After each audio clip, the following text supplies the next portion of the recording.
I was talking to my wife saying, well, how do I know? What do you know? What? And then I start thinking, what?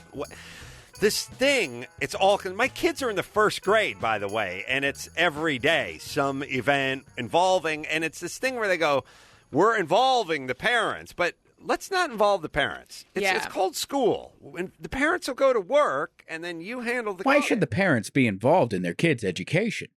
And then I'm going to blame the teachers when I think the teachers did something wrong, even though I don't want to take any responsibility for it as the parent. Yeah, I just wanted to start off with this Adam Carolla talking about parents. He's not even getting to the point I was trying to find was him. He's always talking about like, oh, teachers get so much time off and all they complain about is not getting enough time off or needing more time. Or teachers don't care or getting do not underpaid. Complain. Yeah, they do not complain. Oh, tell that to the teachers union.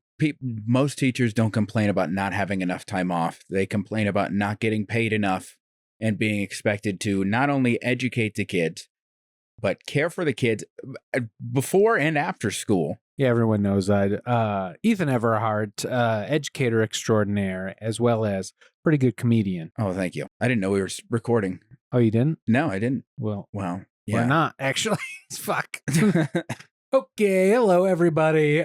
We didn't just record a couple minutes of fire content. Well, it was like a minute of fire content until I realized the camera wasn't recording. The audio was recording. Oh, so, it was? Yeah. But so maybe you can have a fade in. Maybe. Yeah. You know, I have pretty high standards on this podcast. Oh, yeah? Is that a dig at my podcast? Yeah, I just figured I'd have you on the pod and we could rehash all the stuff we talked about on your pod so that people can hear it on this podcast. Yeah. You know what I think happened there is I muted one track so I could hear, because I listened to it to make sure the level was right, and then I think I muted it so I could hear the other one, and then I forgot to unmute it. Yeah. And then I exported it, didn't listen to it after I exported it, and then I deleted the thing. So that's a big one. It is one. what it is. I mean, yeah, I don't listen to too much after I export. I will listen to the beginning a little bit while I'm like uploading it. I'll just make sure I'll just put it in my iTunes or whatever, and I'll listen to it a little bit, but I don't re-listen to the whole thing. So things have gone by me, especially on YouTube. I guess when I had an older computer, things would like video would just drop frames. So that means that the video quality wouldn't be as good. It would just stay on a frame for a while. Oh, because the video wasn't rendering or it couldn't catch up to the speed of. I've done that. I've exported in the wrong thing before. But it was like actually in the editing, it would drop the frames. So I'd have to like go back and re-upload that clip, I think. I intend to at some point go back and remaster all those early left-hand right brain episodes. You're insane. You think it's not worth it? I mean, that's why I haven't done it yet, because I'm like, no one cares. No one's watching. That's why I didn't go back and fix the audio. It's like nobody's listening. I mean, I listened. I wish there would have been. I thought we had a good conversation. Who was muted? You were. Okay. Because I was way louder than you. Okay. So I think, wow. yeah. I mean, the audio itself is deleted because I delete all the You don't keep it? No, I'm not going to fill up my portable hard drive with just audio from your podcast. Yeah. Something you're trying to build your career off of. I'm not trying to build my career off of my podcast. I mean, it's a tool in, a comedian's arsenal. It is part of. Would you just throw away your Hamilton book after you read it because you don't want to take room up on you don't want to get another bookshelf? I'm actually reading Hamilton. Your storage is a bookshelf is what I'm getting at. Yeah. Well, I respect books a lot more than podcasts. So. Wow. I've gotten so much information from podcasts. I have too. There are about 15 good ones. I mean, in general? Yeah. And about like as shows or just episodes of shows? Shows. Okay. Not just episodes. Yeah. We all know you love, Right Wing Today, KKK. What is it? What's the Alex Jones one? InfoWars? I should know. Yeah. If it's your favorite, you should know. Yeah, I think it's InfoWars. I just know it is the truth. Yeah, the Truth podcast. But yeah, I would listen to Adam Carolla quite a bit. And recently he's been going on this whole thing about teachers, not being... not being, being lazy. Yeah, of course. The guy who's talking about farts into a microphone for 4 hours a day is saying that teachers, the people... Because I think I said this on the other podcast. If you think I'm a glorified babysitter, pay me like it. Pay me minimum wage. I'll take minimum wage per student per hour. Yeah, I mean, that's not how But people do it. I have 123. I have 123 students a day. Yeah, but if you're think, babysitting, if you think I'm a babysitter I to don't your think kid, that, but, I'm not. you know. I'm saying generally. If you're you pointing think, right at me, so I mean, well, it's you're a the only little- person here. Yeah, I know. If you think I'm just being a babysitter to your child, then pay me like a babysitter because I would be making about 4 times as much as I am right now. Yeah, you're saying per student. Yeah. Minimum wage, I think in Denver is like 18 I something. thought it was 15. I think that's outside of Denver Okay. city limits. It's like, lower, but I think in Denver it's like 18. Yeah. And Pay me minimum wage.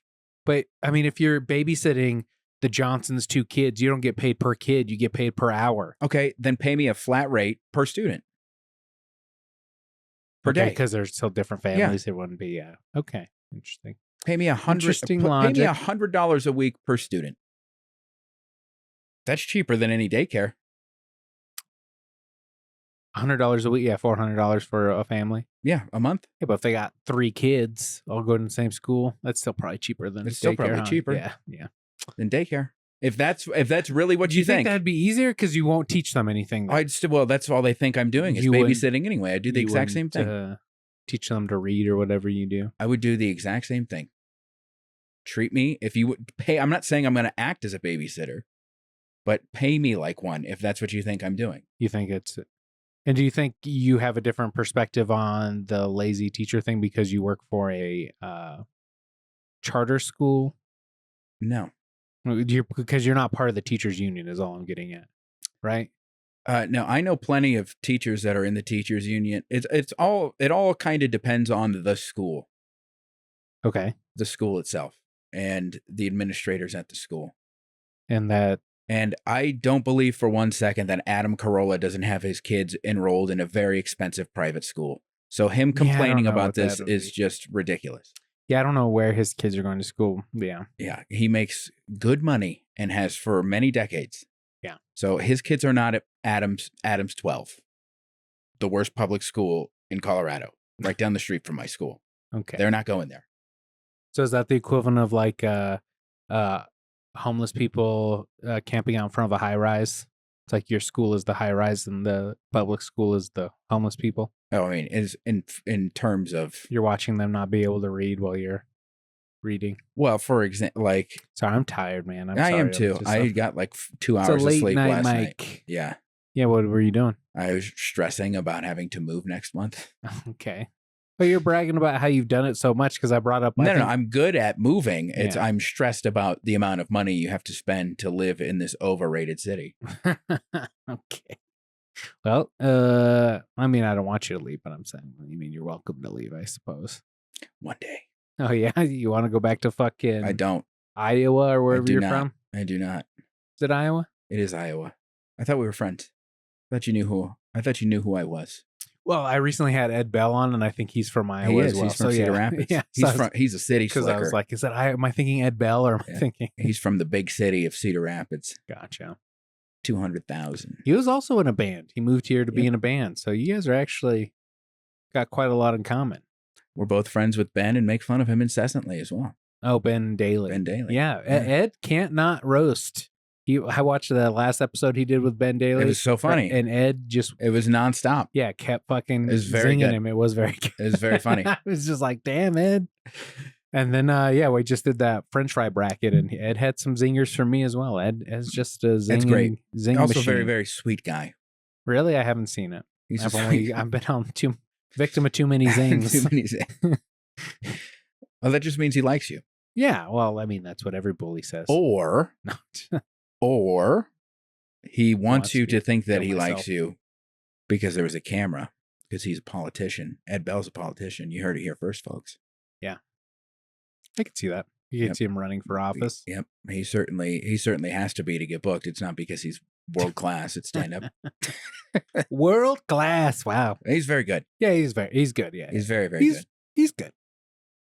Have you listened to his album? Well, I've seen him do all that material. I haven't listened to it yet, though. Yeah, sorry, no comics are supporting your album, Ed. Yeah. But we like you. I've tried booking him multiple times on my show, but he's always booked. Yeah, on better paying shows. Of assume. course. Yeah. Yeah, that's the hard part with anybody who's of quality in the scene. They get used quite a bit. Yeah, And I wish I could get used more. I never forgot my roots, you know? Yeah, unlike Ed. Yeah. And then Ed Austin Black, isn't he from Iowa? Yeah, he's from Davenport. Yeah, see all these fucking Iowa transplants. What's up with that? The Southeast Corridor, that's us. Did someone go there and say how great Denver was, and you guys were just like, I didn't know Ed. Ed was out here before I started. I met Austin in Iowa. Okay. I remember seeing him at my first open mic at Penguins, and he had a Kevin Owens t-shirt on, and I'm like, I think we'll be friends. Kevin Owens is a professional wrestler. Okay, yeah, I was just about to ask who that was. I saw it in your eyes. Is it Jake the Snake? Is that his real name? No, but I did work with Jake the Snake in Iowa. No, that's Dustin Rhodes. Dustin? No. That's Dusty's son. Dusty Rhodes. I have heard Dusty Rhodes a lot. Dusty Rhodes. Okay. And then his youngest son, Cody Rhodes, is the current WWE champion. Oh, is that who that is? Yep. I thought The Rock took it from him. No, that was in the build-up. That was all in the build-up. Okay. Yeah. So who's the champion at the moment? Cody Rhodes. Cody Rhodes. He's been champion Is since that where they WrestleMania. do this thing? No, that's Roman Reigns. He's our tribal Roman chief. Reigns, His Dusty dad just Rhodes. died today, actually. Yeah. Sorry. Sika, one half of the Wild Samoans. Old tag team from the Can you 70s say and that? 80s. Wild Smoke? What was the name of their it was the name of their tag team. So it's okay for everybody to say? Yeah. You can't say that word. Samoan? Or wild? You can't say them together. Okay. Well, I just did. I'm canceled. Yeah. Are you tired of hearing comics talk about getting canceled? I'm sick of it. I'm over it.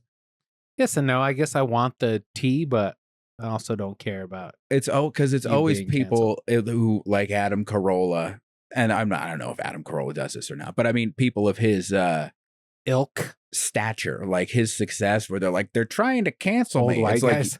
It's like you just got $100 million deal for your podcast. Nobody's trying to cancel you. And then those are the same people who will be like, you can't read comments on your Twitter. And It's like, well, those are the only people who are saying you're canceled are the no-name people on Twitter that don't matter, that you claim to not be paying attention to. Yeah. I guess it becomes a bigger deal when like your agents drop you. Like that's I don't think they are. Well, it happened to the Kang guy who's doing Kang in the Marvel movies. I don't like his Disney dropped him. Why? Because he got into a fight with his girlfriend or something, and they said that he like hit her or something like that, and he like hurt her wrist or something, and she was like, but like they have video of him trying to get away from her and her like hitting him while they're arguing, and then she like sued him later. And did he win?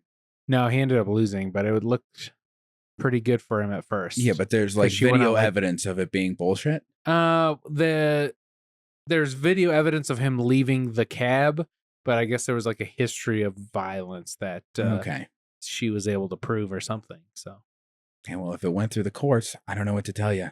I mean, he got canceled. I don't know what to tell you. He got canceled before all that, all the court stuff. Yeah, Disney dropped him. Yeah, his agents dropped him. Like there's so that's where the canceling thing I think is hurtful. I mean, like I'm not saying I'm pro canceling. Right. What I'm saying is I'm tired of comedians complaining about it when it's not happening to them. And then they're like, Aziz got a little canceled. Oh, right? Aziz was like, that was like the first one where everybody's like, oh, they're out of people. And now this is all bullshit. My argument is the pendulum overcorrected and now it's like coming back. And there are a lot of people who now built a grifter brand on attacking the overcorrection, and it's not financially good for them if that overcorrection isn't constantly happening. Right, They're just like the political grifters. Didn't Weinstein just get out or something? Yeah, I don't know. Kevin Spacey was found innocent. Yeah, I don't know. I don't pay attention to any of that stuff. I don't care about it if it's not football or pro wrestling or the Cubs. Well, what's his name? The guy who used to own the WW. Yeah, he's in a whole bunch of shit. Right. No pun intended, given the story. Right. It had something to do with. I guess I haven't actually read all this stuff. I've just basically it's wrestling. You don't care about that. Well, one? it's not in ring. I haven't actually read all of the accusation. All I know is like he was using money from the company to pay this chick to sign an NDA, and he was like having sex with her and then telling her to have sex with wrestlers. And then shit, really? At somewhere there's him shitting on her head. Somewhere. Shit. And I've only know this based on all the jokes people make about the situation. Because I don't want to read that. He's not in the company anymore. It does it does suck because, last time I was on, we watched the video of him getting hit in the head with the bedpan 1,000 times. It's the funniest thing of all time. It does make you. It is one of those things where it's like, well, now this kind of taints a lot of my childhood. No pun intended. Taints a lot of my childhood memories because he was a big part of them. Because I watched Monday Night Raw literally every week from like 1999 until like 2007. Well, never read your heroes. I don't think anybody ever looked up to Vince McMahon as a hero. He's an interesting guy, though. He is very interesting. In what sense? Just the stories you hear about him, other than him shitting on somebody's head. That's when I started respecting him. That's when I was like, he's really winning me over. No, he did a lot of stuff on camera that most people wouldn't do. Like he fell off. He's not a trained pro wrestler or anything, and he's falling off cages. He's getting hit in the head with shovels and chairs. He's getting kicked in the nuts. He's getting, like, Stone Cold once put a gun to his head and was acting like he was going to shoot him, and he pissed his pants in the middle of the fucking ring, and then Austin pulled the trigger, and it was a toy gun that said "Bang 316." It's a classic moment. So you don't think he was acting in that? No, he was acting. Okay, I was gonna say you don't think kayfabe is keeping it fake. No, what I'm saying is a shoot is when it's real. There are a lot of people. I mean, he wrote the show, so he wrote his character to do all of that stuff. Yeah. So, but what I'm saying is he did a lot of things on camera that other people who were getting paid wouldn't do. Gotcha. And that's why a lot of people, like wrestlers, looked up to him, and also he gave them opportunity, and he's the biggest cash cow in the biz, but he's not going to ask you to do things he wouldn't do himself. But I think the company's in a better position now because Triple H is running the whole show, and he was a top guy, one of the greatest wrestlers of all time, and he gets it, and yeah, it's very good. It's very good. Wrestling's in a good spot right now. It's huge. Yeah, I mean, I don't know if it's ever been bigger. I don't think it has. Yeah. And the Attitude Era was huge.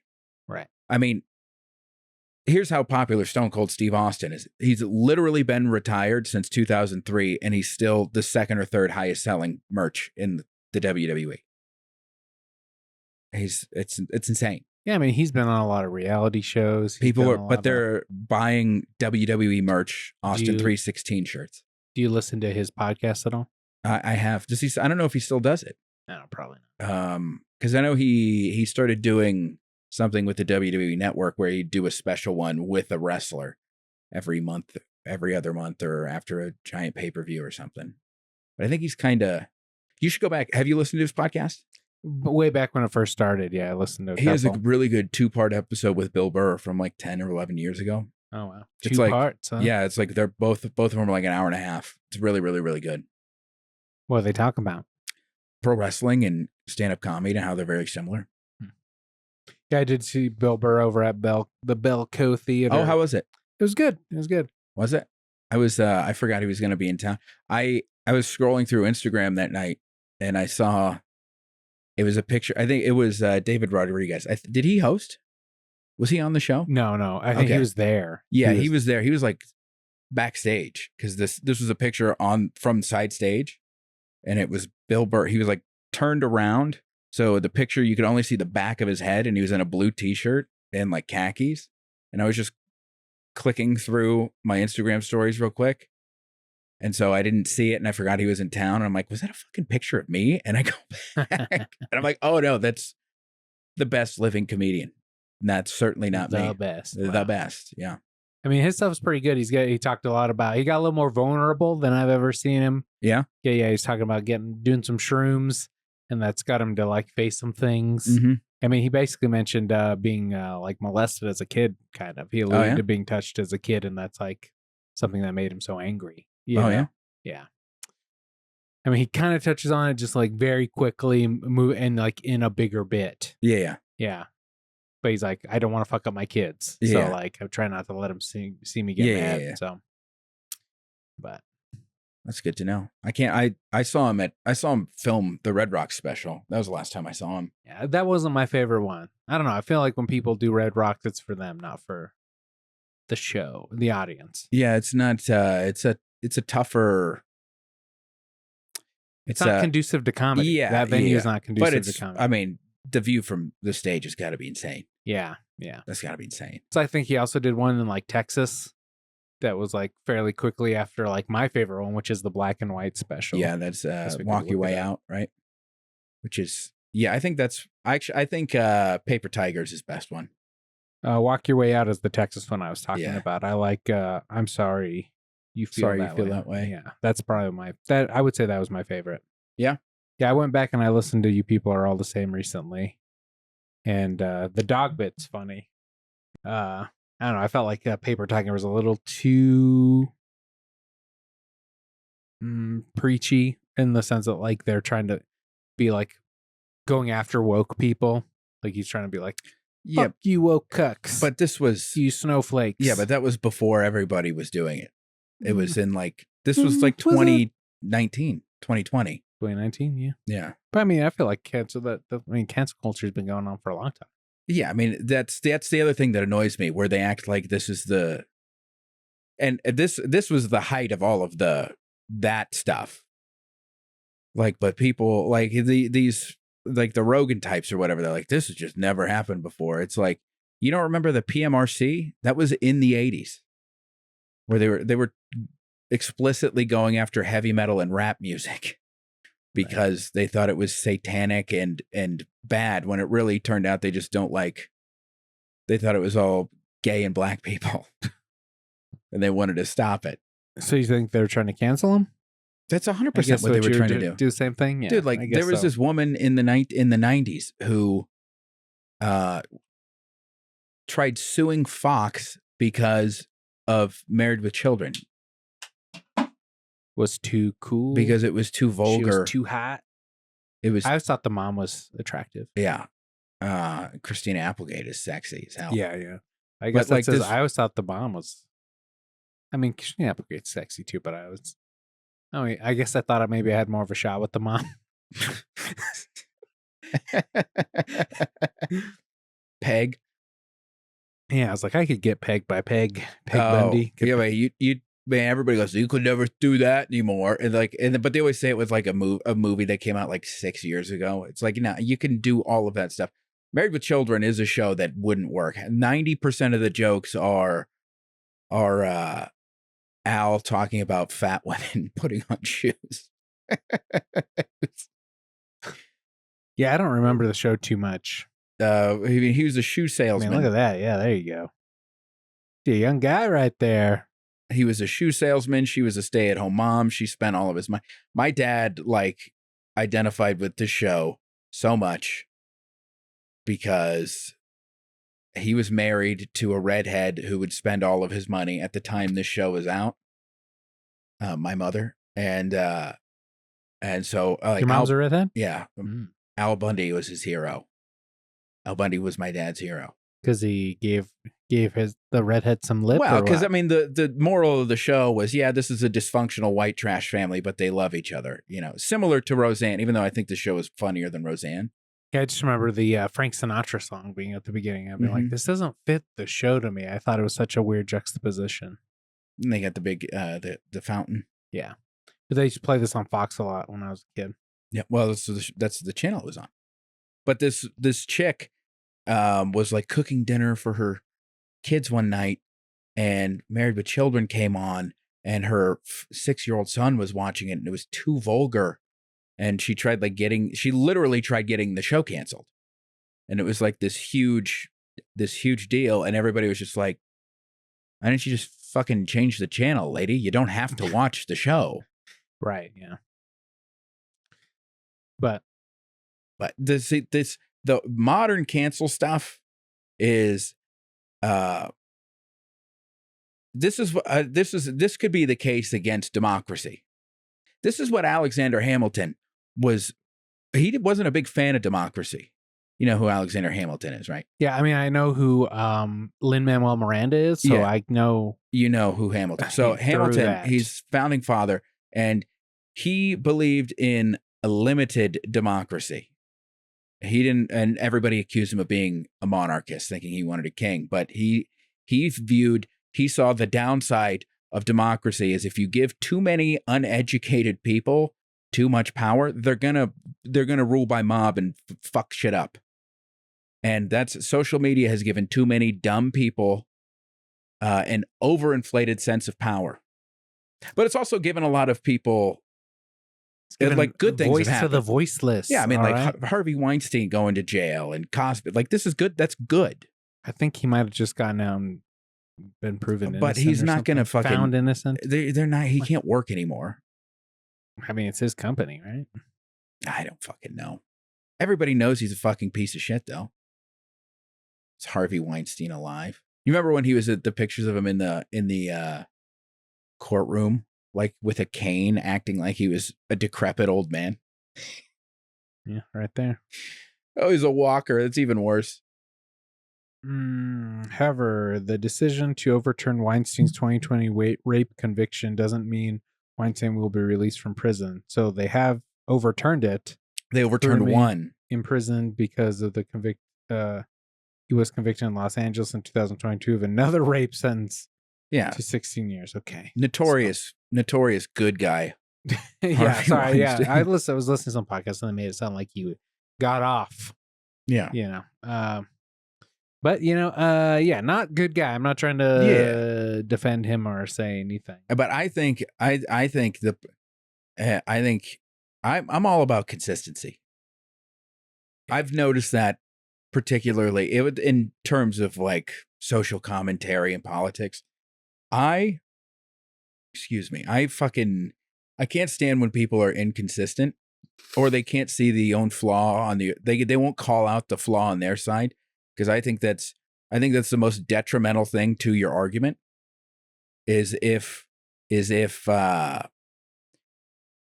those people who are like, yeah, me too, this is power to women, and if you can't then go, yeah, but there are women who lie about this, and there are concrete examples of it.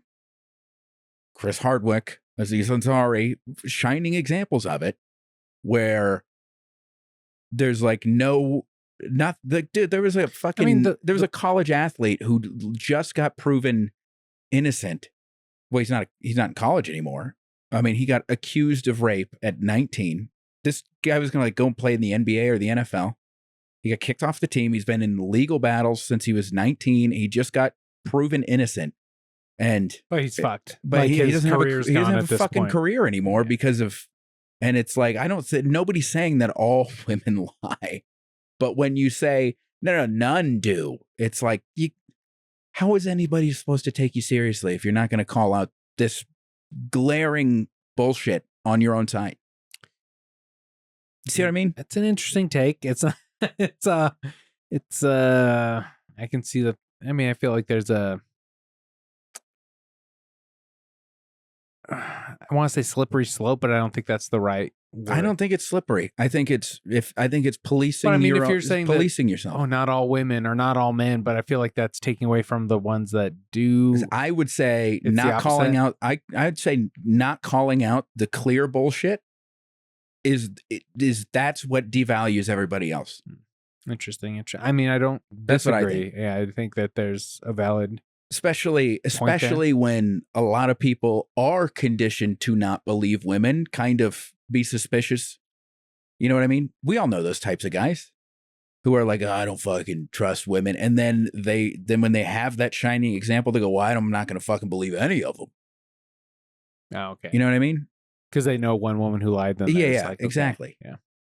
I think wanna it's switch detrimental. yes. I mean, it's not good. Subject. I want to switch to subject. Back to history. I've been reading this book or listening to this book called The Black Count. Can you see that? It's Yeah, I can see it. Glory, Revolution, Betrayal, and the Real Count of Monte Cristo. It's about Alexander Dumas Sr., the dad, and he's coming up in France in the like 1700s, late 1700s. Francois.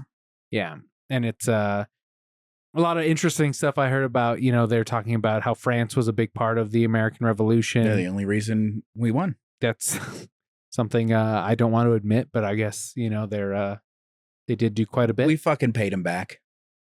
Well, in this book, they talk about let's not forget what happened in 1944. What happened? D-Day. What happened? We fucking liberated them from the Nazis. We kind of saved their ass in World War I as well. And then we showed up, and that's essentially that's what happened. Well, I think they would argue that it took us long enough, huh? Well, what business did we have to be in that war in the first place?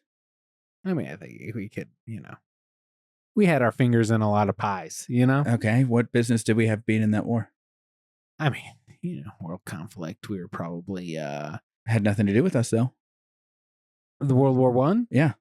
Okay, maybe I'm thinking World War II. Yeah, World War II, Hitler a little different declared war on us, and then we're like, thank God, we don't have to make up a reason to go fight you now. But weren't we funding? Yeah, we like a ship that went down, and like we.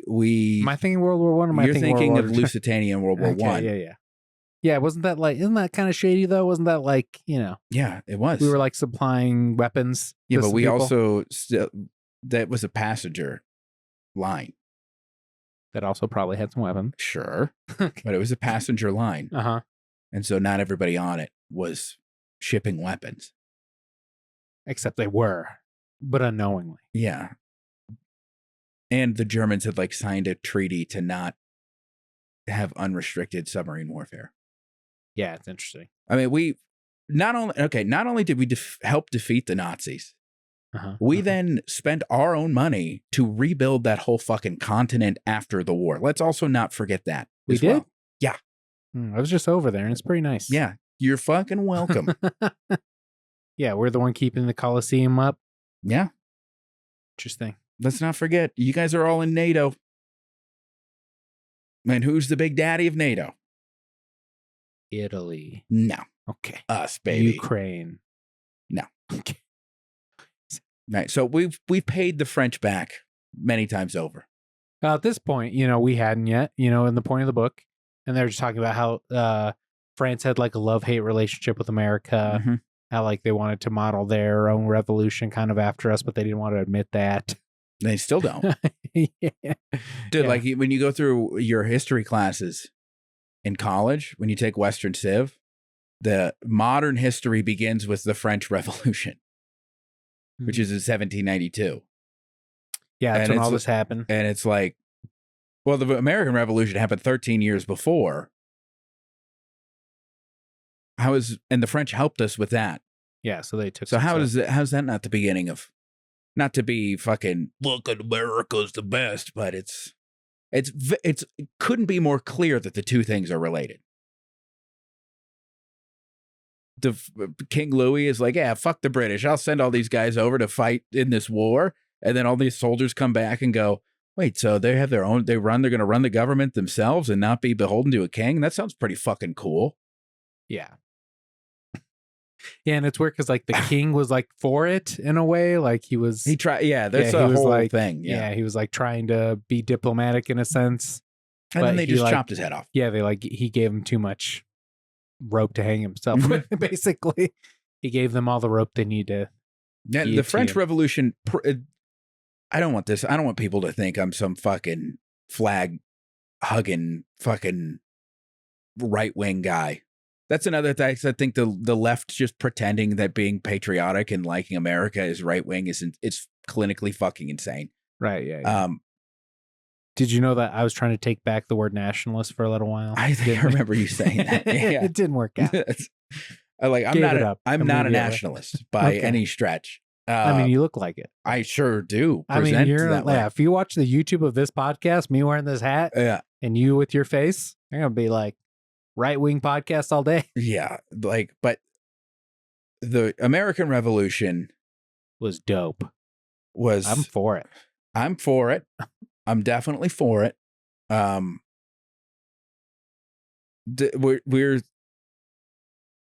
We've been governed under the same constitution that's been amended 27 times since 1789. And that's 200, almost 240 years. Damn That's a near long 240 time. years. Some people are meanwhile, saying the bubble's about to burst. that's people have been saying that for fucking since day one. Interesting. Can you tell me what happened within 5 years of the French Revolution? Haven't gotten to that part yet. How do you want me to spoil it for you?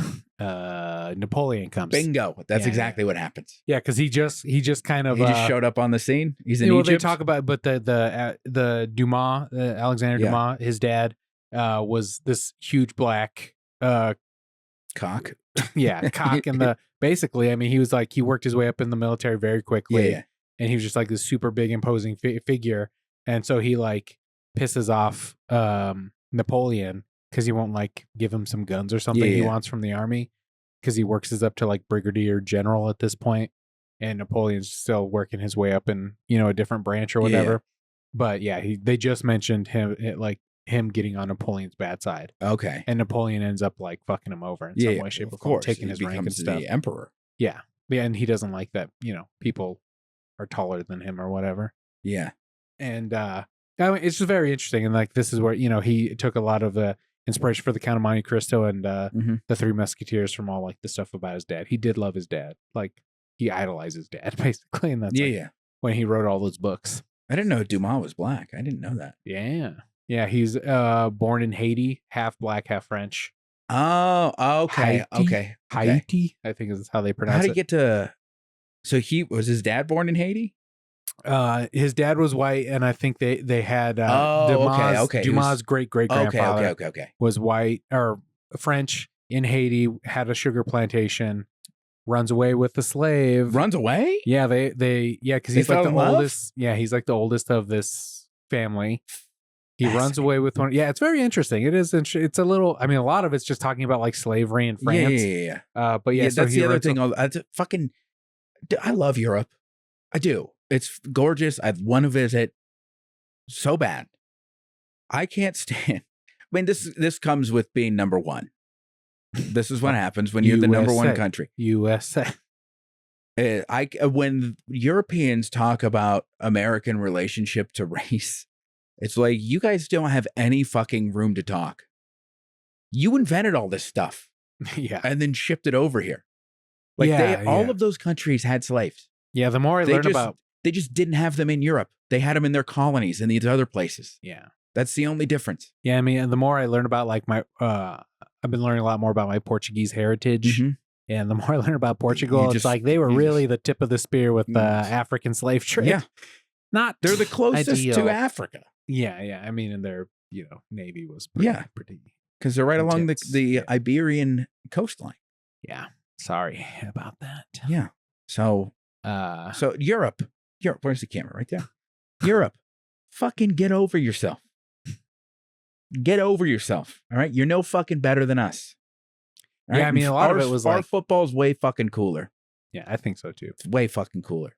Yeah. I just heard Ed Sheeran on, and who's that Nashville guy, the Rat King, Theo Von? Yeah, Theo Von's podcast. And he was on Theo Von? Yeah, it just came out. And he was saying that he Ginger likes, icon, Ed Sheeran. He's my guy. Yeah. Love me. But you might have some beef with him now because he was saying he likes European football better because he's a European twink. Yeah, but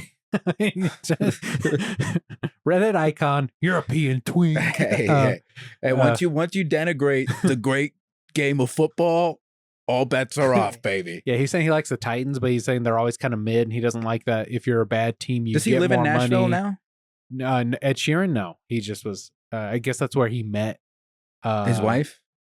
Or That's where he met the comedian guy. Theo? Yeah, and Theo I think is in Europe right now, and because they're shooting in Ed Sheeran's Oh, pub okay. in Europe, Okay. wherever it is, Now, here's the funny thing. If I grew up in Europe, I would be I'd the exact opposite of this. Yeah, I know. Yeah. And I understand that. And soccer's fun. Soccer's fine. But I don't know if I told this story on the 58 times I've been on this podcast. But here's how fucking dumb American be meathead 5. I am. 2 years ago on Christmas Eve, Okay. during the World Cup, Uh-huh. 3 billion people are watching this. That's a third of the world is watching this. It's on Fox. NFL football starts at 11 in Iowa in Central Standard Time. It starts at noon Central Standard Time. Uh-huh. And I was at my dad's place. The World Cup is on. Lionel Messi is the game goes into penalty kicks to determine who's going to win. And you have arguably like the greatest soccer player of all time, the Tom Brady of soccer. Mm-hmm. Lionel Messi like kicking like penalty kicks at the end of the game for him to like win his first World Cup or whatever for Argentina. And it is 12:02. The Chicago Bears should be on my television. They are 2 and they're the worst team in football. They're like 2-12, 2-14, I don't know what that 2-13. They have a bad they've won 2 games and lost more than 10. Okay. And I'm like, get this fucking European trash off my television. I want to watch the Bears get beaten by 3 touchdowns. I don't care how good he is. Right. Yeah. No, I This agree needs to be earlier so I can watch real men play football. Yeah, Ed Sheeran was just saying that he doesn't like that. Like, you can be a bad team in America and you get more money to get to. I understand that criticism. Yeah, and he was like, if you're a bad team, you go, you get punished and you go to the end and you have to like fight your way up. But he kept saying like, oh, there's more like more parity, or just like there's more opportunity for like upsets in soccer. Like, somebody could really, a lesser team could really outshine or could beat a better team just because of the day or whatever, or, it's so stupid. A lot of factors, apparently. This soccer and football rivalry is so stupid because they're not even remotely similar sports. And just because they have the same name, people compare them. I mean, it was a weird call for American football to be like, we're going to be football now. It was also a weird call for the British to change the name of football to soccer. And then change it back. Oh, did they? Yeah. Kind of wishy-washy, huh? Yeah. Fucking own it, Britain. Just like you owned all those fucking people for hundreds of years. Yeah. So Alexander Dumas is like great. The writer Alexander Dumas' great-great-grandfather was a slave in Haiti. No, he had a plantation. Owned slaves in Haiti. In Haiti. Ran away with. And he ran, or his son ran away? He ran. The great-great-grandfather ran away with the slave. And apparently that happened quite a bit. Like, if you could put some distance between you and your masters back then, like they had like free slave free colonies there, because it just wasn't worth it to go hunt you down. Yeah. So they got France away. Is 6,000 miles away. Yeah, and in Haiti they just didn't have enough. I mean, their whole thing was just like churn and burn, like slaves. They weren't like, hey, we need to like take care of them. It was just like, we got another shipment coming. Yep. So it's just like work them to death. Yep. Like, so it was like notoriously terrible work environment. So anyway, he fucks off for a while, lives with, has kids, or like has a kid, comes back eventually, and like to Haiti, comes back to France. Okay. Because like his parents die and should inherit the rest, but he's been missing for like 13 years or something. Yeah. He's been MIA. It's like a movie. Yeah, it's crazy. Yeah. It's like a crazy story. And then he gets the inheritance back from his younger brothers. And then he like pays for his. Who are son. all evil slave owners. Yeah. Right. Yeah, I guess. Yeah. And then he has his son. Yeah, he like basically just takes out a bunch of credit to like pay for his son's extravagant living in like Paris or something for a while, and then like because they're trying to abolish slavery, but then they're like, oh yeah, but not for blacks. That only means like Swedish people. Yeah. Not the Polish, not the blacks, which they can consider Americans for some reason. They keep calling them Americans. Well, this is North and South America. Yeah, everyone in this side of the world is American. So we're so arrogant. We're like, that's us. Yeah, exactly. I was like, what is it? They're not American. But yeah, it's just interesting. And they talk about like Washington, and they mention different Lafayette. Yeah, he was like a French general. Yeah, they just mentioned he like ran away from the army or something and gets like put in a prison, and Washington tries to speak on his behalf, but the Germany or whatever doesn't recognize America as like a country. Yeah, so that they don't like take whatever he has to say into consideration. Isn't that funny? So to that guy think ends that up, guy's like, face in is prison. carved in the side of a fucking mountain now. And in 1785, they're like, "Who the fuck are you?" Yeah, they're like, we don't. Yeah, it's like a new comic coming up and wanting to talk to you, or being like, "All right, guy, just fucking stay Yeah. over there until." And then 20 years later, you're like, "Oh, that was Dave Chappelle." Yeah, basically. Whoopsie. Now the entire world currency is based off the dollar with his face on it. Yeah, that is very funny. Yeah, I did have this. I went out last night and I kind of did a vlog kind of thing about like, oh, this is how you would sign up or find out where open mics are and go, and like this kind of the thing. This is how you can ruin your life. I mean, I was trying to do. I got to build up my channel, so I'm like, trying to figure out how to get, make videos that'll get clicks. So I mean, it was very embarrassing to do it. But I go, As it should be. I mean, yeah, it was. I'm embarrassed for you. As I was walking up to the thing, I was like holding my camera up, and I was like, I'm about to get fucking crucified by these comics. But it was a bunch of new comics, really, who didn't know me too well, And then as I'm filming, I'm like doing stuff, and I had this new comic come up. He goes, "Hey, I recognize you from a different mic," and I was like, "Oh yeah, I didn't have my camera on at this point." Mm-hmm. And he was like, "Yeah, you're wearing this very over the top hat. I wasn't wearing this hat last night." And I was like, I love that hat. He's just like, yeah. And so he's just like kept trying to tell me about like the scene, I guess. And I was like, yeah, I've been doing this for a while, buddy. Yeah. I was like, oh yeah. Or he was like, oh, you're not going to shoot someone else to set. And I was like, yeah, maybe when he's been doing it longer than a year, I'll do it. Yeah. I'll shoot him. And he goes, oh, I've been doing it since pre-COVID. I was like, great. That's cool, buddy. I got mad that he didn't know who I was, but you can't blame him either. So I've been trying to find my ego, I guess is what I'm getting at. Should I have stomped him out, or should I be gracious? I think you should have beat him up and thrown him in front of a bus. Yeah. Ben and I were talking about this. About me? About my ego? About how terrible you are at comedy. Now, actually, Ben and I and Jeremy and I drove to South Dakota with Jeremy. Okay. Cash. Yeah. I saw him last night. And then I just saw him earlier at Tavern. And then Ben and I drove to Kansas City. So a lot of crossover on the conversations, right? And we were just like, well, we're the old guys now. Like if we go to Mike's, yeah, because all the top guys when we came in don't go to Mike's. Don't go to Mike's, or they moved, or they quit, or they killed themselves, or whatever, Yeah. And then the people who were just above us, they're booked all the time, and now we're booked enough to where we're not out at all these mics, nor do we want to be. So like when you go out, you're like, who the fuck are these people? And they've never seen you. Yeah. So then when you go, we're also to the point where it's like, oh, I'm here at an open mic to work on something new. Yeah. So that's not going to be good. Yeah. So you just go up and eat shit, and then you leave, and they're like, that guy fucking sucks. Yeah. Exactly. Yes. It's like, I feel like I don't get any respect from any of the new kids because I'm in the same boat as them. And it's like, whatever. Come down to Max Tapp's Highlands Ranch and watch me crush a fucking host set. And apparently nobody does that anymore unless they're guaranteed a set. No one goes to support shows anymore. Which is fine. Yeah, I guess. Whatever.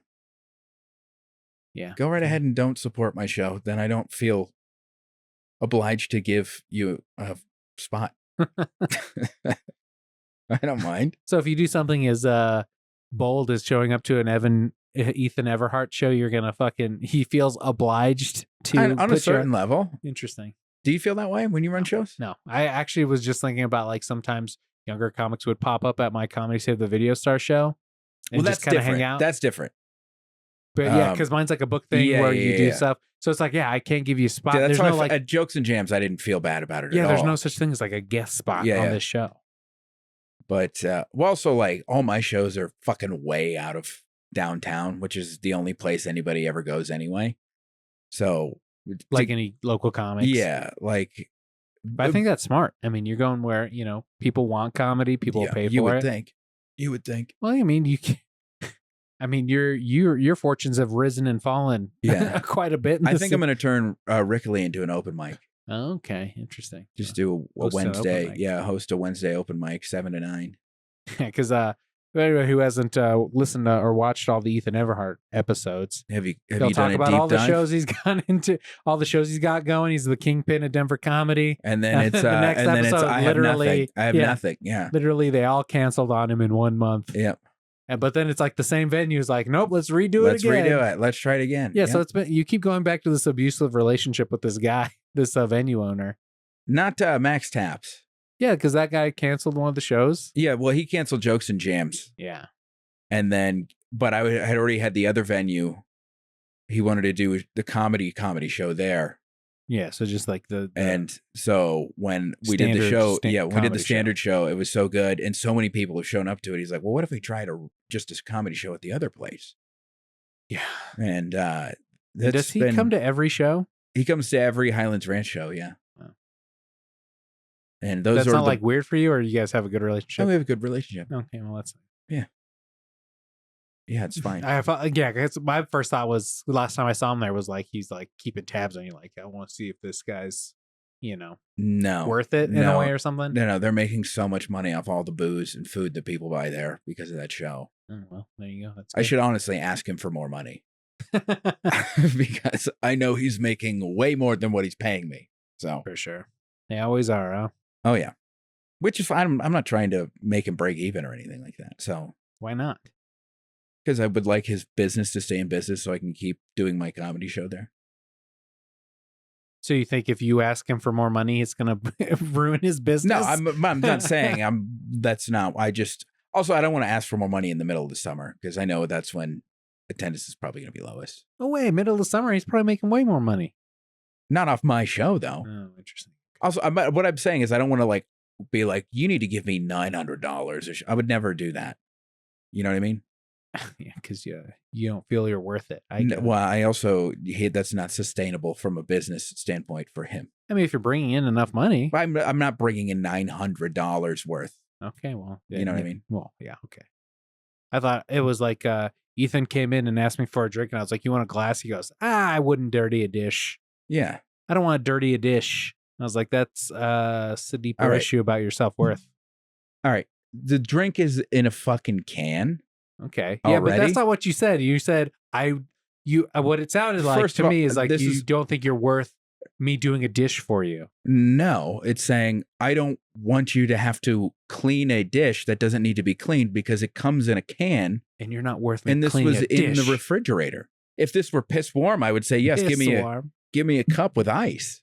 But it was in the fridge. All right, okay. Well, it was not it's not that I don't think I'm worth, it's that I'm polite. Wow. The lengths you'll go to cover up your insecurities, huh? Oh, no. I think they're all glaring. I'm just fucking yeah. So anyway, you love history, so I thought you'd like the French thing. That sounds really interesting. Yeah. It's a little tedious. Any biography or like something that's not fiction can be a little tedious with a lot of names, a lot of dates going out there. Speak for yourself. You like it? That's what you soak up? I love it. Yeah, love it. Well, also, if you start reading about people from like this and you read about time periods, you just get you get used to all those terms and stuff, so literally, it's like everything. The more you read of that time period, the more you're going to understand it because you understand the context. It's just like filling in the gaps of this tapestry you've already kind of woven in your mind. Yeah, exactly. Gotcha. Yeah. It's a great metaphor I just made. Yeah, it's fantastic. You should make a motivational. So you and Ben were talking about how I'm not as good as you'd expect me to be. That's all we talked about was JD is not as good at comedy as we are. I mean, yeah, it's something I think about. Well, I mean, I'm different. I do something different than you guys. I want you to know this is a bit and we didn't mention you once. I'm not. Does that make you feel worse? That we weren't talking about you and gossiping? No, that's fine. I think I'm in a good spot there. No, we didn't talk. We talked about people we don't like. Oh yeah, that's what the like car's for. I think it's I'm in a good spot there. Yeah. That's what the trip's for. Is you bounce bits, you I did enjoy you guys talking about the same Stuff on stories both podcasts. pods. Yeah. Yeah. That it was so funny to watch Ben like almost flip out trying to order that hotel in the car. Oh, okay. Because it was like every time he would. I guess I'll give my audience a little summary here. So Ben and I, we We're did on a the road, show. yeah. We did a show in Wichita, and then we didn't have a show Saturday, and then we had a show Sunday in Kansas City. So Saturday we left Wichita and we went to the Dwight Eisenhower Presidential Museum in Abilene, Kansas, because that's where he's from, and we spent the whole afternoon there. We toured his childhood. Yeah, we toured his childhood home. We went through the museum. Ben Daly's childhood home. Dwight Eisenhower. And Ben Daly's from the same town as Dwight Eisenhower. Dwight Eisenhower is. Okay. And so well, Ben I said Ben Daly, and you're like, yeah. Oh, I thought you were asking if I thought it was you and Ben went to this. Yeah. I thought you were going. Sorry. Ben Daly went to the Dwight Eisenhower Museum. I was like, He Ben hates Daly's from the history. same place. But no, Ben's from Virginia. Okay. How dare you? He's been on this podcast, and you don't know where he's from. You've no respect. I mean, I get a lot of people on this. You've no podcast. respect. Yeah. This I mean, it's hard this to- other tapestry of the 10,000 people that have been on this podcast. I mean, yeah. Again, I've been on a lot of people. So we do all that, and then it's like a 2.5 hour drive from Abilene to Kansas City. So while we're doing that, Ben goes to order a hotel, to get a hotel. And every time he would click on something, he would have to put in all of his credit card information, and he would go book. And By the time he did that, and when every time he would hit book, it would do the little spinny thing, and then they would go, "Sorry, this room's all booked up," and then it would refresh, and then it would be the same hotel with a different room with 2 beds, and it would be $15 more. And he'd do it all over again. They'd be like, "No, you can't. That's booked." And then he would do it again, and it would just keep like to the point where it was like, it's clear that this is like an algorithm trying to just squeeze money out of you. Interesting. It was very funny to watch every time, because like the first time he's like, "Oh, that's weird," and the second time he's like, "Oh, darn." And then by like the 5th time, he's like, "I'm gonna throw my phone out of the car. I'm so mad." Yeah, it's just so funny to see what you guys get upset about, like what the things you guys care about versus what I care about. And well, there's a real problem in this country of being overrun by algorithms and tech companies, and everybody just wants to blame whoever the sitting president is instead of the people who are really the problem, the people who run the tech companies that do this type of shit. You're getting redder just talking about it. Like it's very annoying. You're getting upset. There's Lyft and Uber. Because they have access to your phone, they can tell when you compare prices.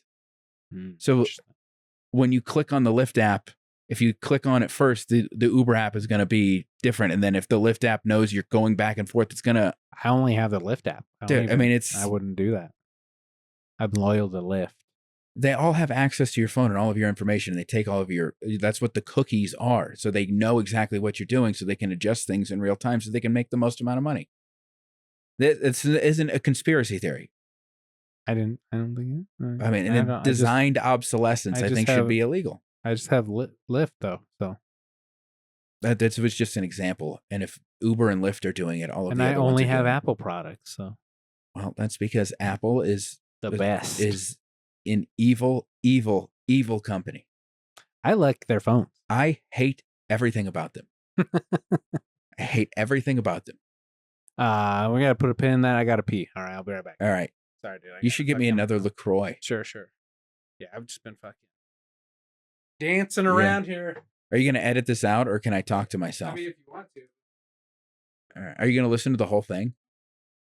You listen to the whole thing every time? Every time. That's how somebody who cares about product. You're insane. You're insane. You're insane. Jesus Christ.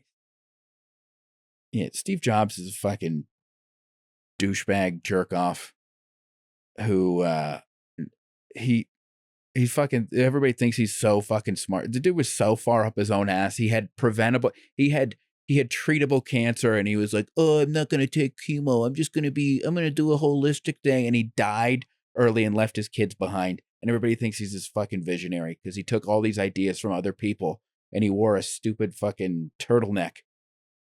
And he was like, "We're going to change the world. We're going to have all the music in your pocket." The iPod's pretty cool, though. Not going to lie. I love my iPod. That Tim Wozniak, all these guys fucking stink. They all fucking suck. Every single fucking one of them. They all suck. Mark Cuban seems cool. Mark Cuban's like the only cool billionaire. Everybody's like, no, Wozniak's the cool one. Fuck Wozniak. Just because he's fat. He was the fucking co-founder of Apple. I mean, the fact that they design a new phone every 3 years that has a different fucking charging cable, so you have to buy a new charging cable. Well, Europe made it so they can't do that now. So. Yeah, but this country's never going to fucking do that. Well, you think they'll? Well, they're not going to manufacture two different phones for two. So it does force them to. They went to USB-C. Dude, Apple has geniusly brainwashed people into thinking that they're morally and intellectually superior to others for just owning their products. They could charge $3,000 for a fucking iPhone and dipshits would buy it. They could. I mean, that's pretty much how much a good iPhone is. Yeah, they could charge double that and those same people would buy it every single time. Yeah.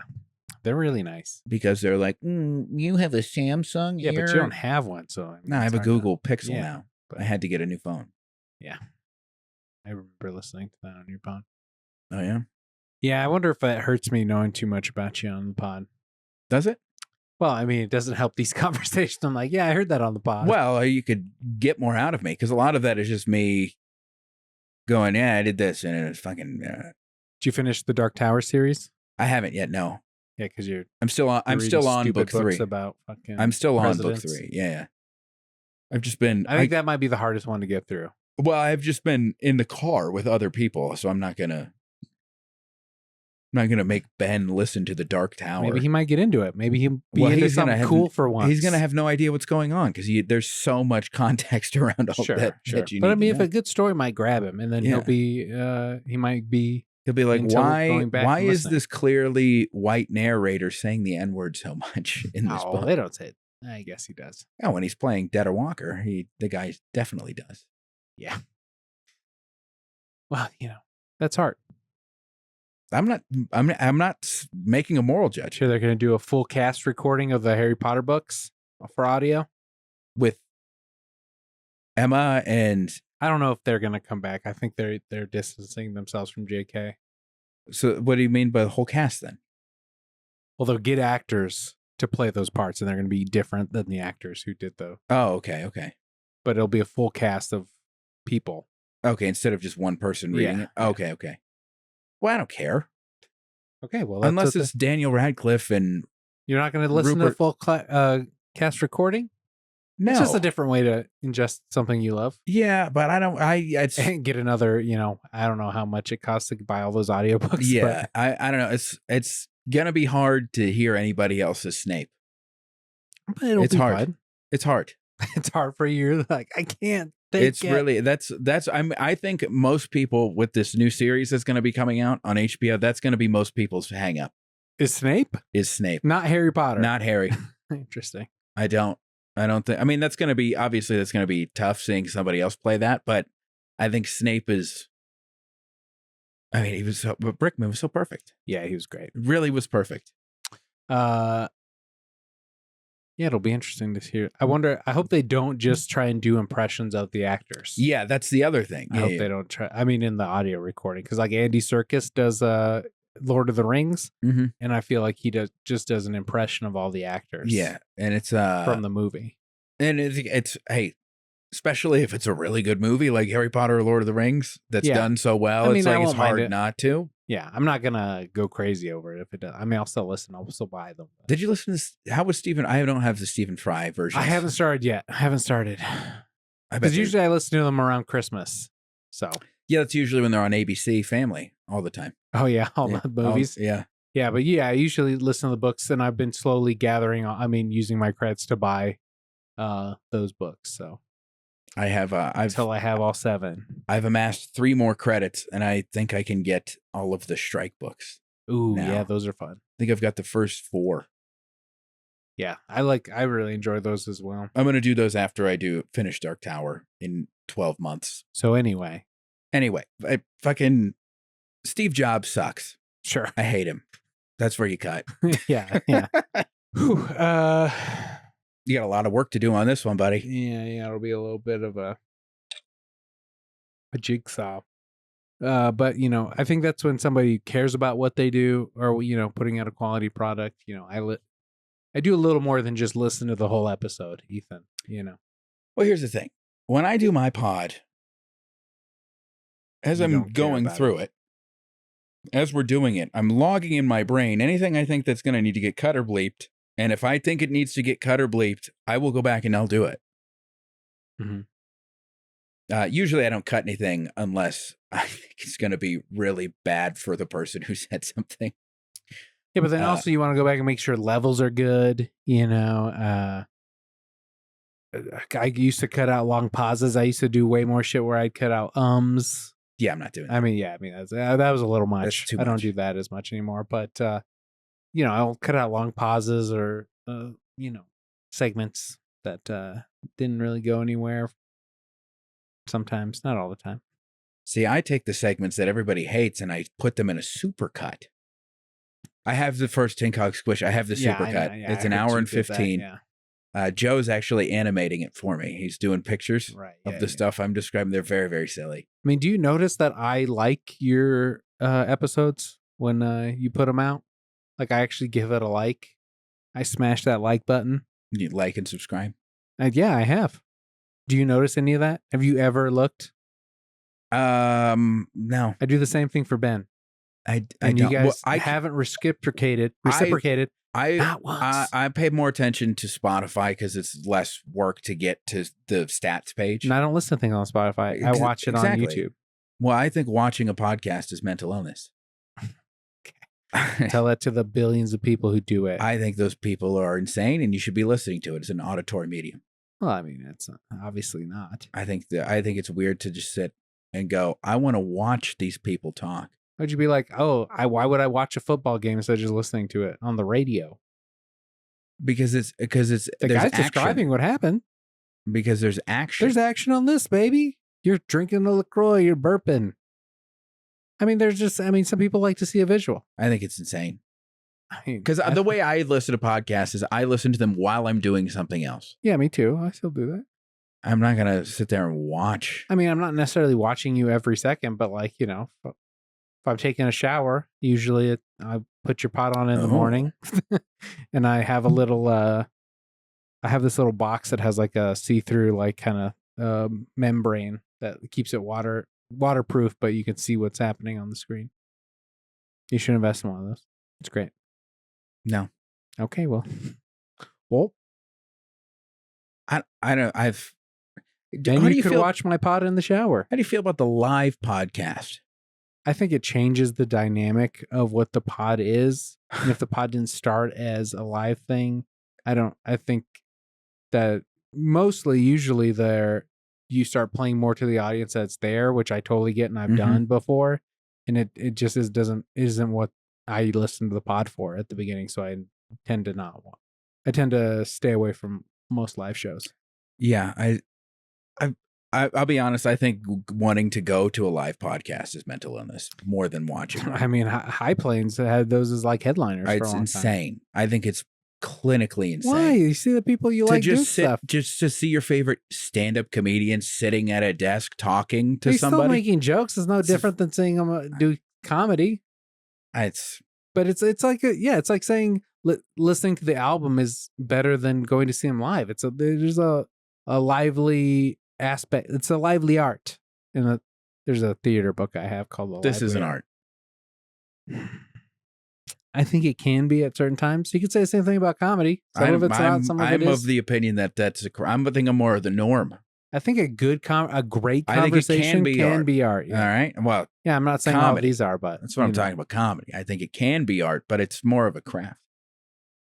I think when you're great at a craft, it can elevate. Sure. Most people are not, though. That's what I'm saying. But I mean, the people who go to see live pods, I mean, they're pretty good. Live pods? I don't. Have we talked about this? I don't like podcasts of more than 3 people. No. But you have some strong opinions about some interesting things, you know? Well, I should say,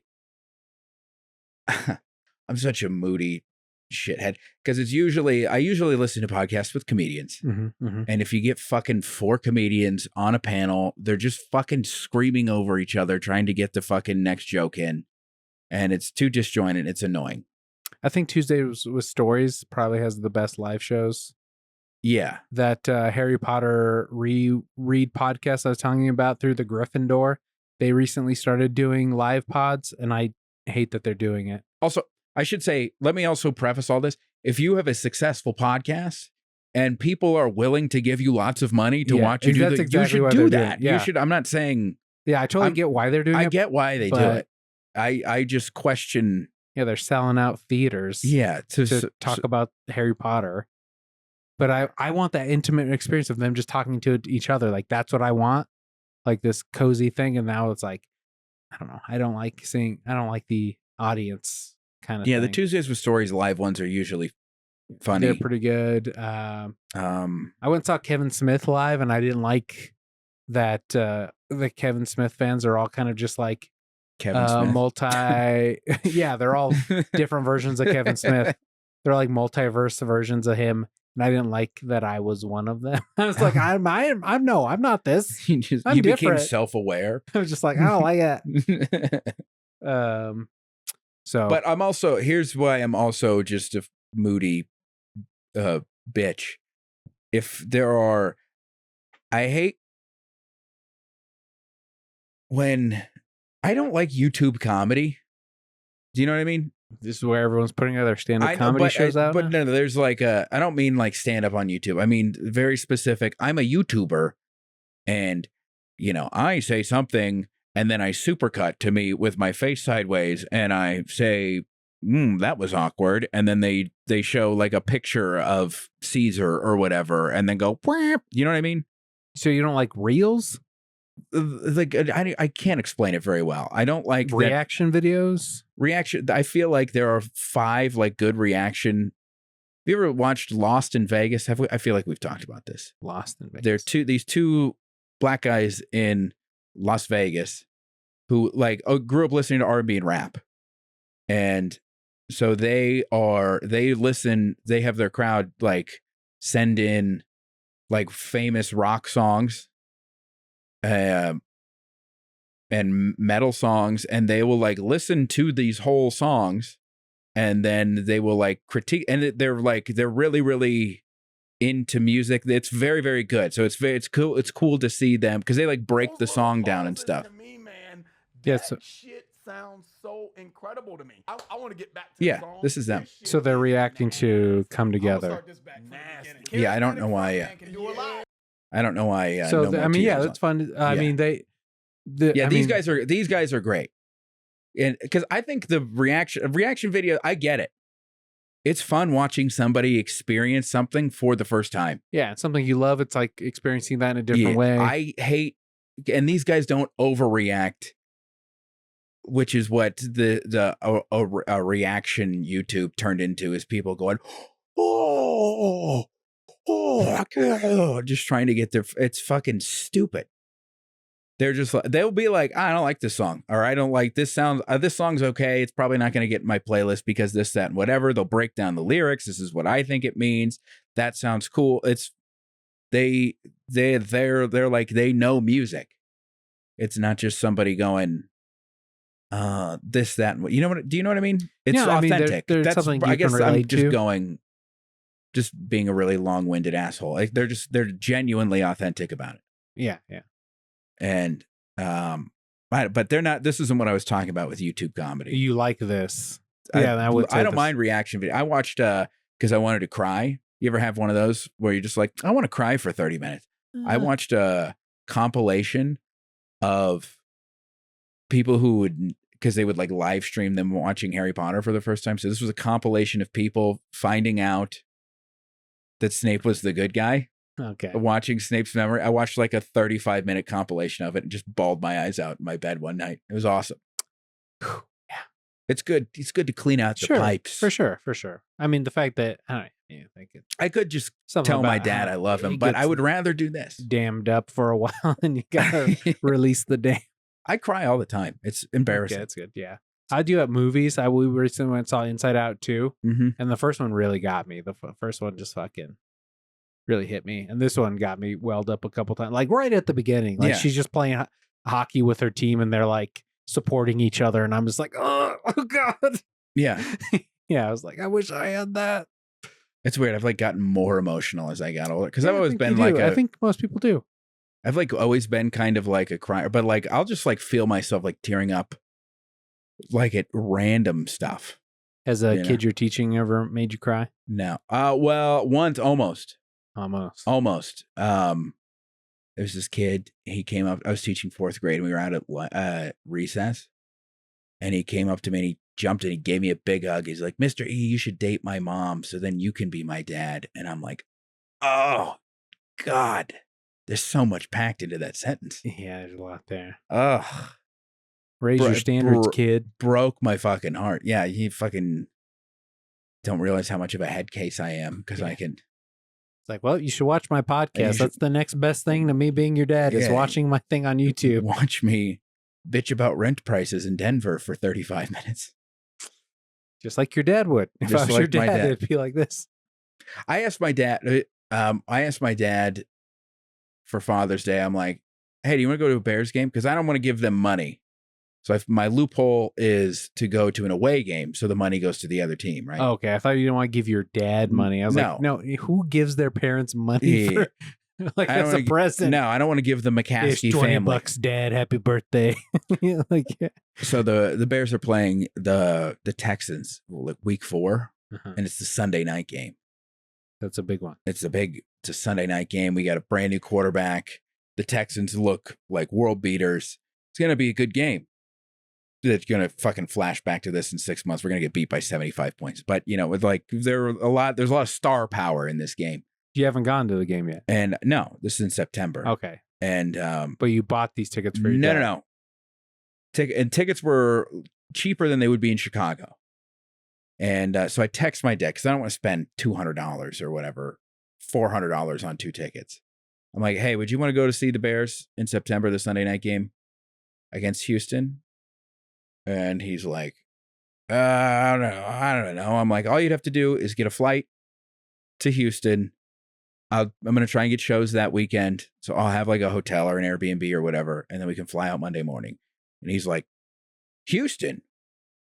The game's in Houston? I'm like, yeah, tickets are cheaper in Houston. He's like, I have no fucking reason to ever go to Texas. It's like, I'm not asking you to go fucking become a Republican, Dad. I'm asking you to go to a fucking Bears game in Houston. I'm sure Houston's cool. And so I asked a friend to go, and he said he couldn't, and then invited me to the Bears-Jaguars game in London in October. Hey, you want to go to Europe? Yeah, I would love to do that. I don't know if I can afford it, but if he pays for the plane tickets, I'll do it. If he like has the Sky Miles and is willing to do it, I'll fucking go to London and watch real football on fucking Brit soil. Real football. That's hilarious. Yeah. Real football played on the pitch. Out on the pitch. Yeah, why do they do those European games? Because there's a lot of money to be made. So they do. Like, all these Europeans, they talk shit about American football, and then the game in Berlin and London and Madrid sell out in about 12 seconds. All the tickets are bought up, and all the games are sold out, and they make $1 trillion over there. So, and then what people need to understand about this country, America, I'm talking to you, foreigners, non-Americans, is if we actually gave a fuck about your sport, we'd be better than you at it. That's why we call ourselves the world champions. They go, why is it the World Series when it's only American teams in baseball? Well, for one, there are also Canadian teams. So there are 2 countries. And when the Baseball World Cup is played every few years, every single time, one of the teams in the finals is either the United States or Puerto Rico. And guess who owns Puerto Rico? The United States. A couple of years ago, it was literally the United States and Puerto Rico. I put the best American football team in Europe. Get the 52 best players in all of Europe and put them up against the best college team in America. And I guarantee you the Americans would. I guarantee it. I guarantee it. What about cricket? I've been hearing a lot about cricket. We don't give a flying fuck about cricket, and we just we're like in the running to win the cricket World Cup in Pakistan. Okay, I was gonna say, like, isn't that like, did we just get into that, or what happened with cricket? That we're all, we all don't of a care. sudden interested in now. Guess what? We don't care, but our team was good, and then of course people will be like, yeah, but everybody on that team is a first generation immigrant. It's like, yeah, because people want to come to this country, unlike you, Britain. Yeah, we have a bunch of different people. Yeah, Indians want to come to our country. They're not forced to come get an education because you took all their fucking land for 100 years. Yeah, I know your fucking history, Great Britain. You're no fucking saints. And you need to figure out dentistry. You need to figure it out. Damn. And you can't call me a fat American. I have fucking less than 17% body fat, okay? I'm ripped. I'm fucking ripped. Come at me, bro. And I fucking love the Beatles. I got fucking Pink Floyd tattooed, Led Zeppelin tattooed on my arm. They're all British. You understand me? I don't know why I'm pointing at you, JD. You fucking understand me? I respect the good things that you guys have done. And I don't respect the rest of it. You're welcome for World War II. We're never going to let you live that one down. Yeah, it's all we got right now. We're not going to let you live that one down. What about when World War III happens? Then guess what? That's probably going to be our fault. But, the first two, we really came in at the end there and saved the day. Yeah. I don't know. Everybody says it's going to be World War III with Russia. I don't. They can't even fucking crush the Ukraine. Russia? Yeah. Is it because we won't? Isn't that because we won't let them? Yeah, because we keep we're just giving them some money. The Ukraine? Yeah. Oh, well. And like some guns. Yeah, so that's why they can't crush them, because we're supporting Yeah, but imagine if they tried to crush us with the whole military. Oh, come on. Don't you hear something about they're trying to reinstate the draft? They've always had the draft. No, America. They've always had the draft. When you were 16. I think I did. Do that. When you were 16 and you got your fucking license. Yeah. They ask you, do you want to sign up for the draft? And when I was 16, I was like, no. And they're like, well, just so you know, if you don't, you might be subject to $100,000 fine. And then I was like, I suppose I will sign up for the draft if need be. So worth dying for? I don't have $100,000. Yeah, but you have your life. Yeah, it's not worth $100,000. Wow. In Iowa money? Going back to, your self-worth.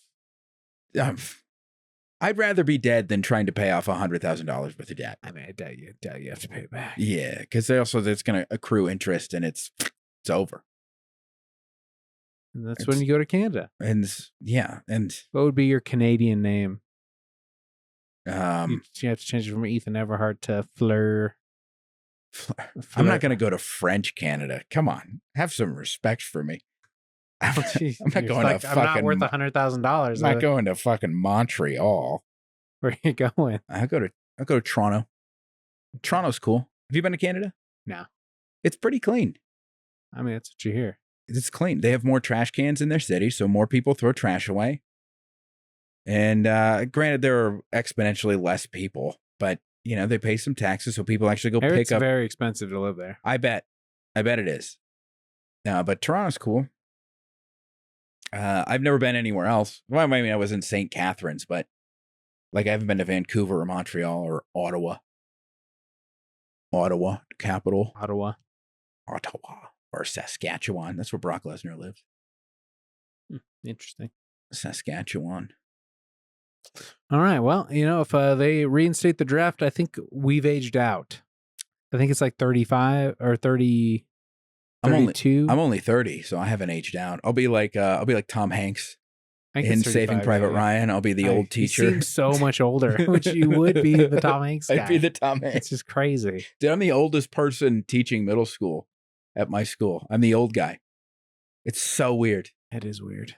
It's so fucking odd. Well, I'm the oldest guy at most mics. Well, that's because you're an old man. Unlike me, I'm young and virile. I'm 35, so I'm 30. I think I'm out of the running for a draft. Yeah, lucky you. You just get to sit here. Well, that's until the fight comes to our shores and all the young people have been killed. Then you'll be conscripted next. Because that's how all of this usually happens. Well, it's interesting to get back to that Black Count book. They're talking about how like France had to like revolutionize the military because it was just like volunteers or like and it was like shameful for you not to do it. Yeah. But you didn't get paid to do it, so they looted a lot. And like that was just like they stripped the fucking pyramids off. Yeah, because they didn't get paid. Used to be limestone on outside of the pyramids, and the French fucking Napoleon stripped all of that off. Yeah, well, I think when Napoleon came, then they started paying soldiers and feeding them, and that was like this big revolutionary thing. They loved him. Yeah, they loved that guy. Yeah, they loved it. And there are a lot of French common law is based off the Napoleonic codes of that time period. He's like a real mixed bag. I mean, unlike a Hitler or a Stalin where you're like, oh no, that guy was a fucking genuine piece of human sociopathic shit. Like Napoleon was like, because it was also like a different time period, you know? So it was like, he's like this soldier, but statesman, but also he's like this raging narcissist he's also an emperor, and there are political reasons for him becoming an emperor because he's going to try and conquer Europe. But if that doesn't happen, he's declared himself emperor, which makes him royal. So what are the other royal heads of Europe not going to do to a fellow royal? Kill him. Exactly. Because that's going to send the wrong message to their people because they don't want to get their heads chopped off. These guys are really playing 3D chess. Yeah, politics are very interesting. Yeah. Yeah, I guess as you get older, you see that more. They are very, I mean, some people I have political opinions, obviously, but like the mechanics of politics is very, very interesting. And I don't think people understand it a lot. And I think that's one of the many, many reasons people get so vitriolic in politics is they don't understand. I really wish a lot of people would realize you got to convince at least 8 to 10% of the other side that you're right for anything to get done. And so you can't just say everybody on one side is a fucking commie, cuck, trans, fucking unicorn who's trying to traffic kids. And then you can't call the other side a bunch of cousin fucking, everybody over there, a bunch of cousin fucking Nazis, white supremacy. Like you can't do it because who's going to listen to you if you do? You got to get those people in the middle to be like, I think they're right on this one. I think they're right on that one. You know, like and it takes a really skilled politician to get those people to do that. That's the truth of it. Also, tons and tons of money. Yeah, kind of a lot of that. A lot of that. Tons and tons of money that should not be there. But it is. And it's never going to change. And we're all doomed. I sat behind on my plane back from St. Louis the other night. I sat behind, there were 3 old people, like 60 plus. Old people. And one of them I think was over 70. So they're like older folks who were devout, card-carrying flat earthers. I didn't think those existed. I didn't think there were old flat earthers. I always imagine flat earthers are fucking dipshit white guys between 16 and like 45. I thought that was the only demographic. But they're metastasizing. They're getting the elderly now. Did they ask you about it? How no, do you know they were the people who'd never shut the fuck up on the plane and were talking very loudly, and I was sitting right behind them, so I could just hear their whole conversation. And the younger of the 3 was like, yo, I watched this dude. He goes on, he debates physicists and he takes them to task. And like the oldest guy, he showed him a picture of his backyard. Excuse me. And he's like, hey, look at this. This is my backyard. And he goes, you see the rays coming off the sun there? That proves that the earth is flat. Because if it wasn't, if the earth was curved, the rays would be doing this, that, and whatever. And they're not. And that proves that the earth is flat. And it's like, you are somebody's father and you should have been sterilized 40 years ago. Damn. You were the scourge of humanity. As I just said, people shouldn't be vitriolic to other people. You should be. I was like, I'd be fine if this plane crashed. Just so this is out of the gene pool. I'll sacrifice myself. Oh, wow. Flat Earth is so, I mean, there's understanding the sides. I think internet's just fucking rotted people's brains. I really think it has. They were like conspiracy theorists because they were like, the Titanic didn't sink as a hidden iceberg. There was a bomb planted inside. And because there were people on board who didn't like the Federal Reserve. Yeah, I've heard that. And it's like, you think that a ship built by a British company in Ireland on its maiden voyage was sunk by the United States military because 3 people on the ship didn't like the Federal Reserve? What are we doing? Well, What that's how are we much doing? power they have, bro. Or Open they were your speeding too eyes, fast. Ethan. They were speeding too fast through a fucking ice field and ran into an iceberg. Or that. No, people on board, some of the survivors said they heard a big crash and that wouldn't have happened if they hit an iceberg. It's like, you're a fucking idiot. You're a fucking idiot. Because like those people, because I believe in the Kennedy conspiracy. And it's like when you just can't, I don't like the people who are like, everything is this. And they're pulling the strings. It's like, or not. Some people just fuck up. There is human error. Yeah. But also I understand like, oh dude, it's like way more fun to think everybody's out to get me. It's way more interesting. Are you a conspiracy guy? What are your conspiracies? Everybody's got a few. Like most people, I think, believe Kennedy was killed by somebody other than just Lee Harvey Oswald. I've never really cared that much to look into it. So what about? The Epstein certainly didn't kill himself. We all know that. But are you 9/11 guy? You think Bush did 9/11?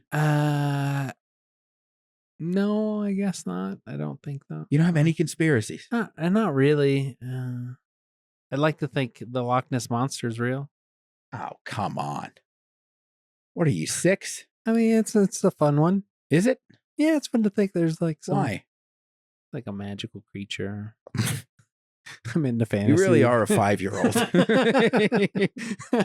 Like, I don't know. It should be cool if it did exist. I mean, I want it to be real. That's a way more wholesome conspiracy.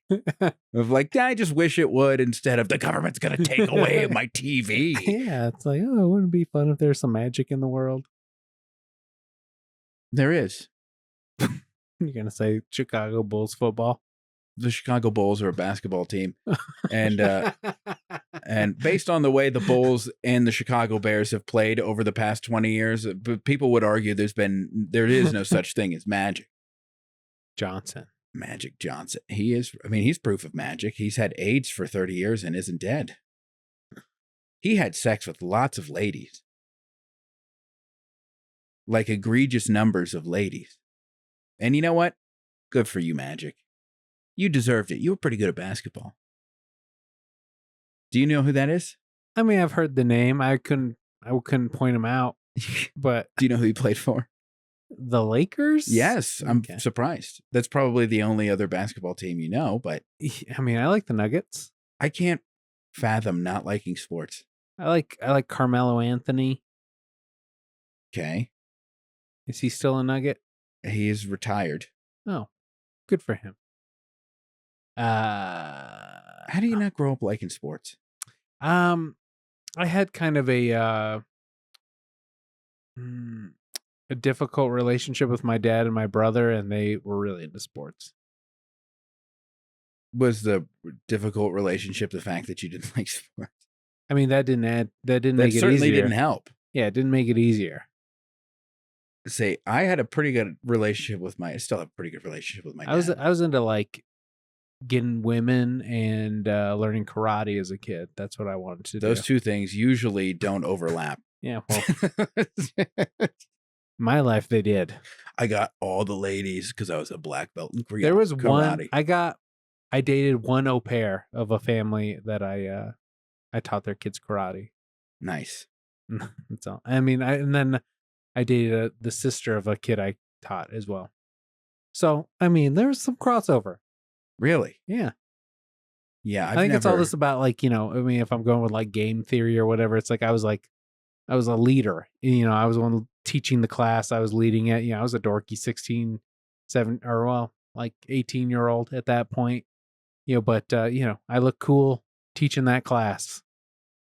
So I think that gave me, I had some status, you know? Have you ever gotten laid because of comedy? Before you were married, of course. I don't want to blow up your spot. I mean, there was one relationship, but I don't think it was because they thought I was funny. Yeah, I've never gotten. Again, I think there was a status thing. They were on the podcast. We kind of hit it off, you know. Although the pod's gotten you laid. Oh yeah, the pod. I met my wife doing the pod. Dork. I've like never got laid because of comedy ever. Well, maybe if you tried harder. Fair enough, but I've also never gotten laid because of music either. Well, that one's on you, man. I don't know. You put so much work into music. I can't. What do you do after your shows? You pack up and you leave? You mean, yeah? You don't like. Well, I don't drink. I've never drank. Yeah, so there's no reason for you to go up to the bar and for someone to be like, "Hey, nice set." I mean, if there are other bands playing, I'll stick around and watch the other bands. Yeah, but you're not mingling with I don't like the riffraff. Here's another fucking stick in my craw. It's late and I'm tired and I'm irritable. Yeah, I'm irritated. No, I have a fucking burning headache because I'm so stressed about this move. But people have said this before. Like, people think you're fucking extrovert because you do, generally speaking, like because you do comedy or because you're on stage playing guitar and singing a song. Mm-hmm. And no matter how many times you tell them, I am not that. When I get off the stage, I'm going to sit in the fucking corner the whole time. I'm not going around, I'm talking to people. It's not that I'm antisocial. It's that I'm not fucking good at small talk. And I just assume you don't want to fucking talk to me. And that's fine. And I'll be over here. All right? You can call it meek. You can call it being a pussy or whatever. Fine, that I don't want to talk to people. That's fine. Sure. It's not that I don't want to talk to people. It's that I don't think people want to talk to me. Okay. And Says I'm not the guy on a podcast. Yeah, I'm not. Well, you wanted to talk to me. Well, yeah, I do. And everybody else does. Follow my podcast. Hey, I have ideas too. Email my pod at heyihaveideas2@gmail.com. I need to figure out my password for that to see if anybody's emailed me in the past month and a half. This guy with his passwords. She's going to be flaming Google because he's like, they make you fucking get a password. You got to get it to your phone. I have a real fucking problem with two-step I hate that so much.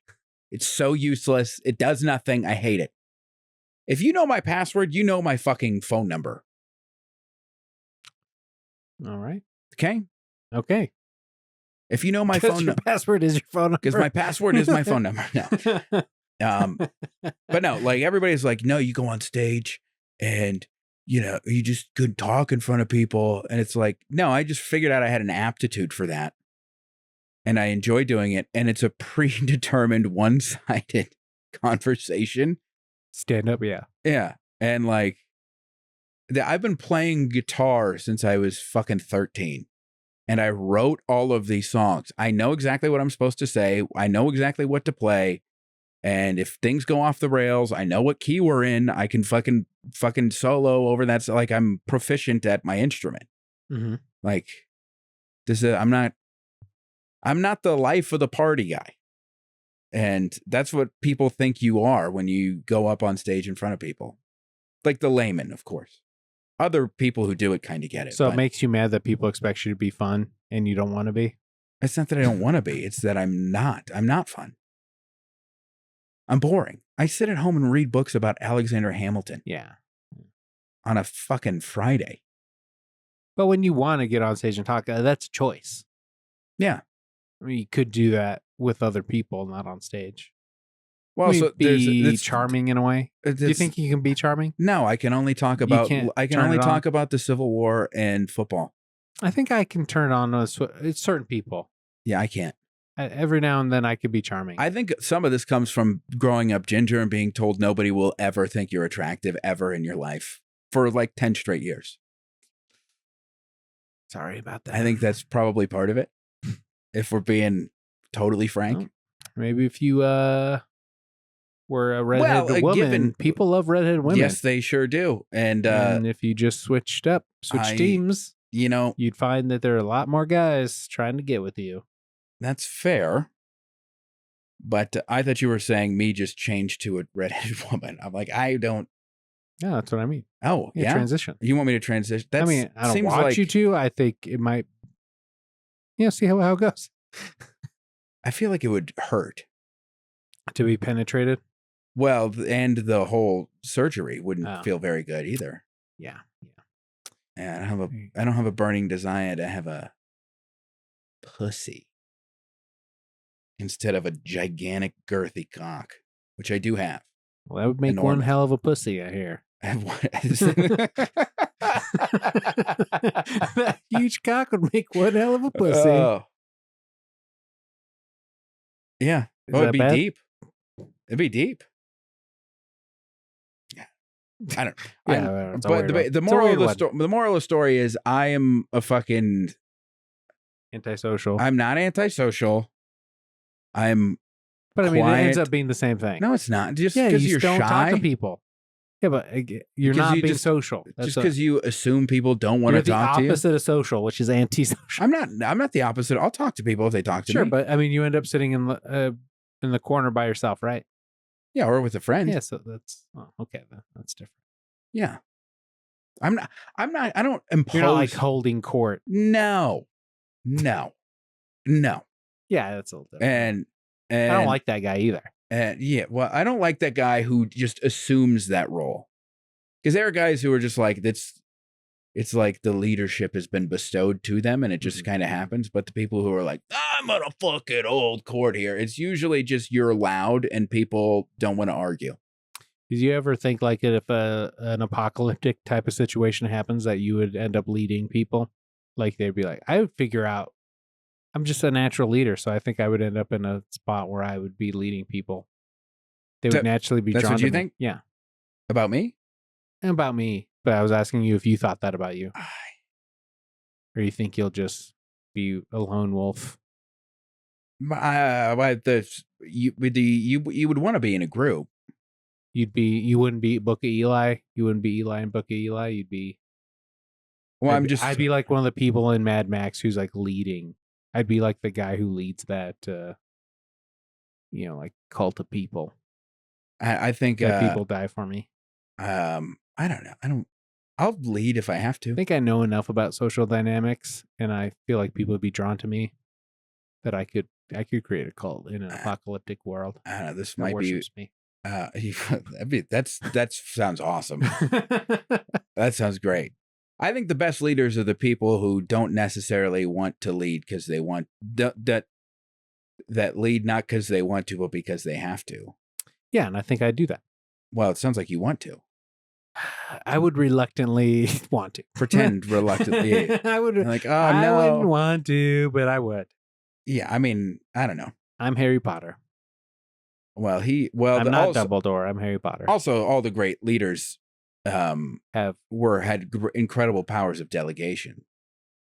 They knew how to put the right people in the right spots. Yeah, that works. And how to. I tend to want to do things myself. Yeah. You have to be a little trusting. And I have that problem too. Hard.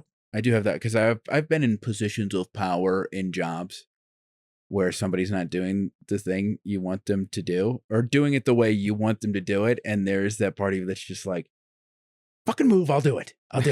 But it's also great when you fucking do have those people where you're like, I know all I got to do is tell you something and I don't have to fucking think about that ever again because I know it's going to get done. That's the best. Yeah. When I have had like but some power. To answer your question, I think we all have those fantasies of like, I'm the leader and I'm going to do that. Do I think that would actually You're the chosen one. happen? I don't know. Cause I think the reality is maybe if that did happen, somebody else would want to be, just cause there's an apocalypse doesn't mean the fucking sociopaths all got killed. Right. Those people still exist. So I could see myself being murdered by a sociopath who then wants to take control of my worshipful death cult. Yeah, that'd be a hard. I mean, that's something you always got to be on the defense for, Is you always have to wear a flak jacket Black jack. so you can't get shot. Because the guns will still be laying around. You can still use them. It's not like they dropped the atom bomb and now guns don't work and people have to use stones and knives.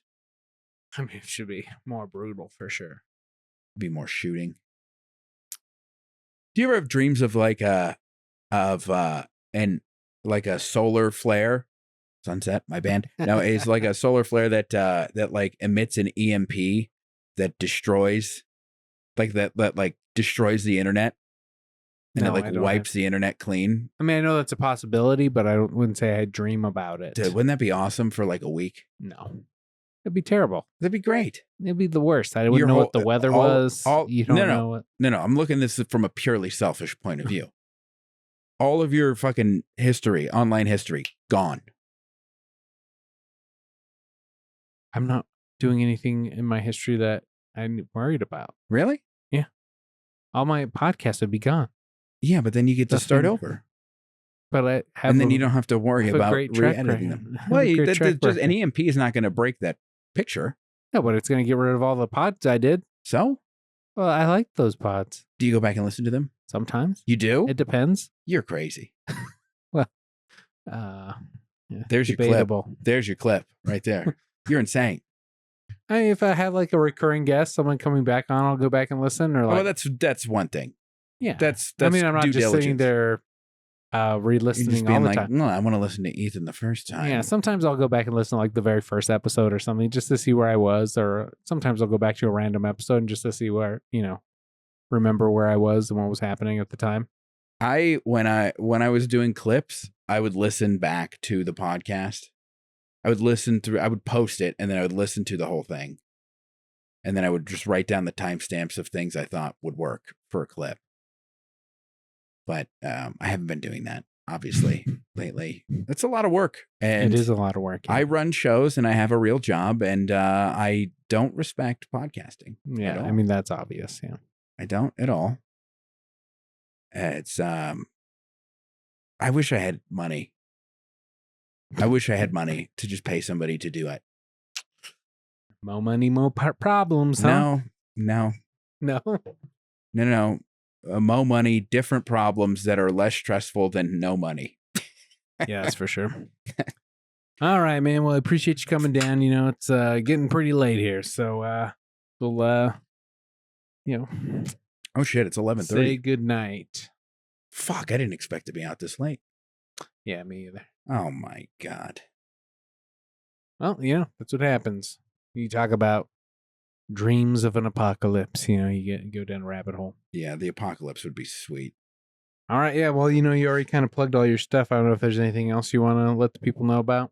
Listen to my band, Solar Flare Sunset. Listen to my podcast, which I've done a really good job of selling on this.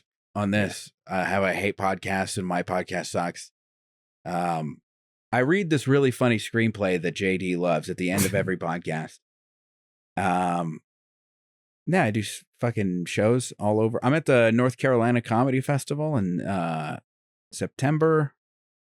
Do a monthly show at Max Taps Highlands Ranch and Max Taps Centennial. Second and fourth Saturdays of the month. I run a monthly show at Rickley Brewery in Wheat Ridge. Might turn into a weekly open mic. We'll see.